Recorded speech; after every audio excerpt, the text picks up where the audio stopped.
Hey everybody, what's up and welcome back to today's video guys. And today guys, I'm going to go ahead and be showing you how to deepen your voice in GarageBand. This is a very simple thing to do, so make sure to watch this quick and easy video to the very end and follow my steps correctly so you can make sure that this works the same for you and you can do this yourself. But yeah guys, let's get straight into it. So the first thing you want to do is go ahead and open up the official GarageBand application on your mobile phone if you have not already. If you do not have the application, just go to the App Store and download it, and after opening it up you'll be greeted by this main page right here, which is the home page where you can see all the instruments that you can play. You can get started with the audio recorder and so on.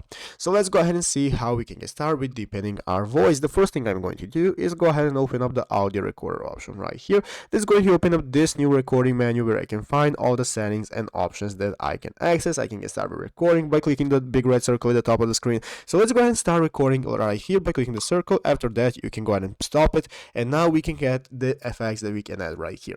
So guys, basically we have a lot of options that we can use for deepening our voice. One of them is the tone section right here. As you can see, we have the tone that we can scroll left or right to get our desired tone, or we can add an effect like the monster effect, or you have your sci-fi, extreme tuning, and so on. What you can do is use extreme tuning and select the pitch that you want to use, and a lot of options right here that you use. But if you do not want to add an effect but just deepen your voice, what you want to do is go right here into the upper left corner, click on the sliders option. That's going to open up the track settings right here where you can find your output and so on. And if you scroll down, you can find the plugins and equalizer, and in the plugins and equalizer you will be able to find the bass options. So guys, what you want to do is increase your bass. Your bass is always going to deepen your voice, so increase the bass and play around with the plugins and with the master effects that you have right here. You can even add an echo to get the desired effect, and these are all the options that you can use for deepening your voice.